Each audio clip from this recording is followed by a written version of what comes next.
Coffee, the cornerstone of our postmodern world and a main motivator for getting out of bed in the morning.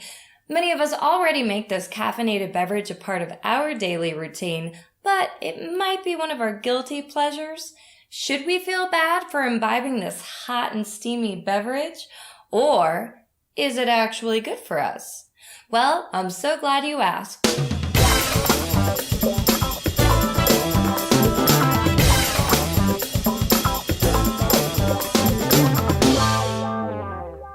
Hello friends, and welcome to today's episode of For Heather or Worse. I am your host, Heather. In this episode, I'm going to share with you 7 of the main health benefits of coffee and some fun ways to use it you just might not know about. My good friend coffee. It's hot and strong, at least the way I make it, and it's a big part of my happy mornings.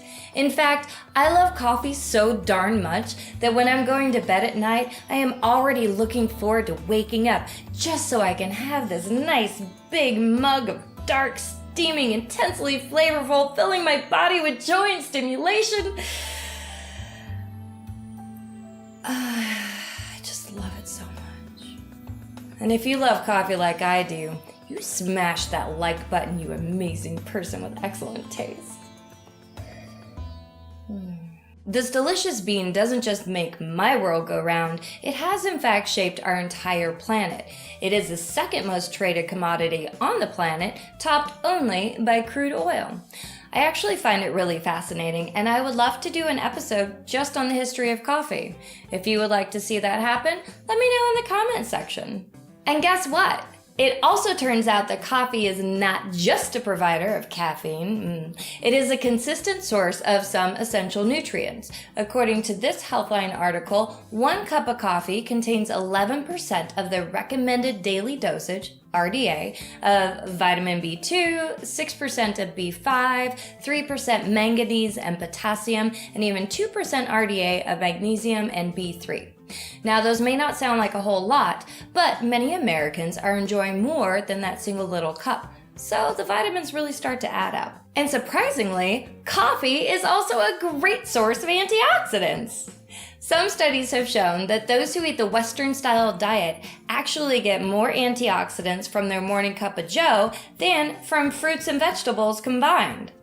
Not sure how I feel about that, but at least I know they're getting it from somewhere. And truly, the benefits of coffee are nothing to be sniffed at. Or are they? But anyway, let's get to that list, shall we?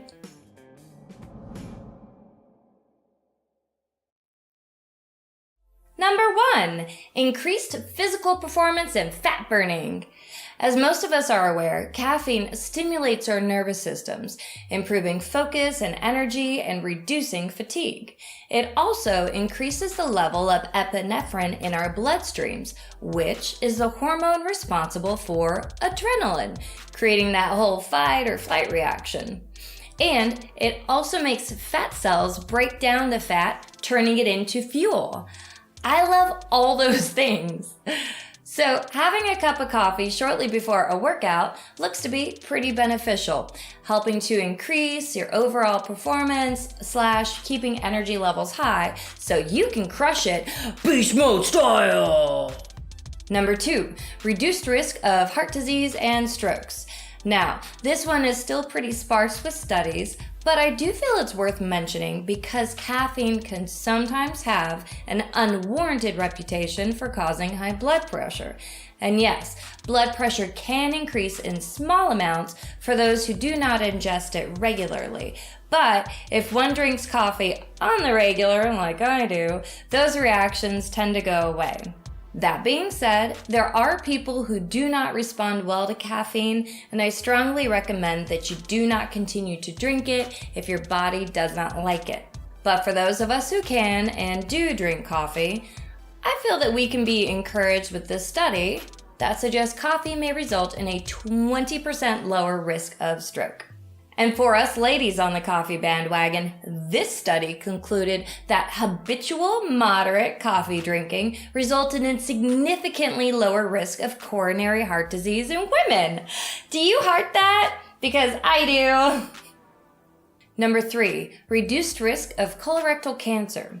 Colorectal cancer, which is also known as colon cancer or bowel cancer, often begins when polyps grow in the colon or rectum. Ugh. And according to this study, participants who consumed greater than 4 cups of coffee a day had a decreased risk of colon cancer, particularly of proximal tumors. Granted, this study included tea as well with a similar outcome, so that's a big bright spot for those of you who prefer tea. I also have to share the caveat that this is still very early in the research, so don't take it as gospel truth. In fact, don't take anything as gospel truth. Like any good scientist, you must question everything, my friends. It's just nice to know that there are some more possible benefits to including this beverage in our lives. Number 4, diabetes and insulin sensitivity. Now, this topic does come up a lot in my research, and that is probably because type 2 diabetes is a huge problem, affecting upwards of 300 million people worldwide. The good news is that there are several studies with results of greatly reduced risk of developing type 2 diabetes, and most of those fall in a range of like 23 to 50% lower. But one study is as high as 67% lower. Wait, that's confusing. Let's rephrase it to a 67% reduction in risk. One massive review of 18 different studies, including 457,922 participants, correlated a 7% risk reduction for each single cup of coffee consumed. Of course, if we fill our mug with a cup of sugar, I don't think we will benefit as greatly. So, if you're one of those who likes to turn their coffee into candy, leave me alone. I would urge you to work on lessening the amount of sweetener you add to that cup. And maybe throw in some cinnamon for an extra anti-diabetes boost. If you haven't seen my video on the benefits of cinnamon, you can check it out right here. Number 5, liver health. As it turns out, coffee is straight up awesome for the liver.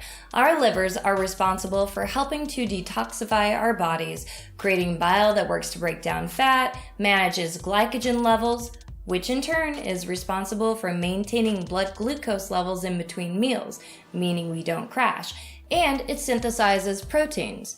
So yeah, liver's pretty important. And because of all those crucial functions it controls, when our livers suffer from damage due to a wide range of diseases, it can not only affect our overall health, but it could also lead to liver cirrhosis and the ultimate disease, death. Wow, that got dark really quickly. Like my coffee. Anywho, I am happy to report that these studies conclude people who drink 4 cups of coffee or more per day had an 80% reduced risk of cirrhosis, and that is awesome. Number 6, Parkinson's and Alzheimer's disease. Alzheimer's and Parkinson's are the top 2 most common neurodegenerative diseases, respectively, and as of yet, there are no known cures. So the best possible option is prevention. There are a lot of different things we can do to help make that a thing, such as a consistent workout regimen and an overall healthy/balanced diet. Fortunately, it looks as though coffee is part of that healthy balance. According to these studies on whether coffee increased or decreased the probability of contracting Alzheimer's disease, the findings suggest that those who consumed more coffee on a regular basis were a lot less likely to have Alzheimer's later in life. And in regards to Parkinson's, there are several studies that conclude those who consumed large amounts of caffeine were much more likely to avoid Parkinson's. And this particular study posted on the JMA Network website, which included 8,004 men with a median age of 53 at enrollment and spanned 30 years of follow-up, found direct correlation with the amount of coffee a participant consumed and their likelihood of having Parkinson's. In fact, those who did not drink coffee were anywhere from 2 to 5 times more likely to show signs of Parkinson's later in life. Those statistics are not insignificant. Now, my paternal grandfather had Parkinson's for as long as I can remember, and he eventually passed away from its effects. It is a painful disease affecting every single area of one's life, making it difficult to drive, dress, simply be comfortable, and eventually even be able to move on one's own. I have no idea how much caffeine he consumed or not, but perhaps if this information had been more widely known when he was younger, then maybe he would have been able to avoid it, spending more happy years with my grandmother. Unfortunately, that is something we will never know, but at least we have the ability to make more informed and caffeinated choices for our own health. Number 7, depression. It really sucks. It is a serious and common mental disorder, and 4.1% of the US population meets the criteria for being clinically depressed. Like I said, it really sucks. However, there are some studies that suggest coffee in particular may be very effective at helping us avoid it. This Harvard study found that women who drank 4 cups of coffee, that 4 cups of coffee thing, or more per day were 20% less likely to be depressed. 20%! And another study with a 10-year follow-up concluded that those who consumed greater than 4 cups of coffee each day were 53% less likely to commit suicide. Wow. I joke often that coffee is a lifesaver, but those results are anything but laughable. Bonus! Increased brain function! Okay, I know I said we would only go over the top 7 benefits of coffee, but I love it so much I just can't stop. So, as we already know, caffeine is a stimulant that travels up the bloodstream to the brain, blocking the inhibitory neurotransmitter adenosine. Adenosine promotes sleep and inhibits arousal, increasing each hour we are awake. Now, obviously, it is a good thing for us to sleep because that's when all the healing happens. But sometimes we just need a good jolt to be able to wake up and take care of business. And get this, when adenosine is blocked, the amount of other neurotransmitters like norepinephrine and dopamine increase, leading to enhanced firing of neurons. So in other words, it may actually help to make us smarter. Yay, brains! Brains! Oh man, this coffee has me so revved up, I feel like I need to do something. And you may be wondering, when is she gonna show us some awesome ways to use it like she keeps talking about? Well friends, are you ready to get into some DIY madness with me?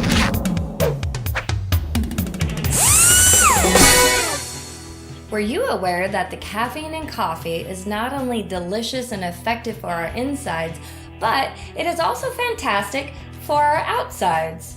It works well as face masks, hair treatments, especially for those with darker hair, and it helps with hair growth, and body scrubs. Body scrubs are super easy to make, and people swear by them to help tone the skin, reduce unwanted oils, and diminish the appearance of cellulite. From what I've experienced, it may take a few consecutive treatments before you start to notice a major reduction, but it is totally worth it. I found this particular recipe that I really enjoy because it is easy to make, great for the skin, and it contains ginger, which you already know I love from my previous video on it. You simply take 1 cup of fresh coffee grounds, mix it with 1 cup of sugar, organic if you prefer, half a cup of coconut oil, and 1 teaspoon fresh grated ginger. If you don't have fresh ginger on hand, feel free to use some powdered ginger, but you will want to reduce it quite a bit because its effects are a lot stronger when it's dried. So I would do a dash, tops. For application, I find it is best to lay a towel down in my shower to help make cleanup easier and so I'm not slipping and sliding all over the place. Then I simply work a few tablespoons of the scrub into the areas I want to focus on for about 3 to 5 minutes. Feel free to use this on your legs, your booty, your torso, and even the backs of your arms. It is best to massage as deeply as you're comfortable with, and be sure to work upwards in circular motions, helping to encourage circulation. Once I am done with the scrub, I grab the bowl of warm water I prepared ahead of time, and I use a soft washcloth to gently remove the scrub. I do my best to wipe the ingredients off onto the towel I am standing on, so then I can take it outside to shake off in my garden. Bonus! Coffee grinds are great for plants. And the rest of the ingredients are pretty minimal, so it doesn't seem to negatively affect them at all.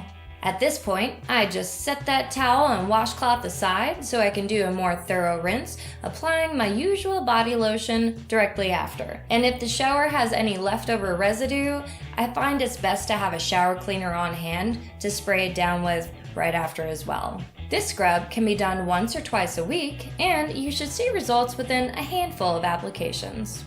I am including a few additional links for some of those other options for using coffee, so please let me know in the comment section what you tried and what you liked. As always, you can find all of the links in the description section below to the articles I am referencing, so take the opportunity to do a bit of research on your own. If you like this video, please hit that like button, share it with your friends, and subscribe, because I drop a new video every single Friday that is filled with useful and exciting information to help you be the healthiest and prettiest you care to be.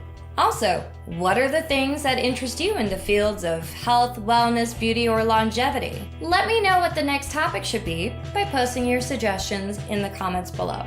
Thank you all, and I will see you next week.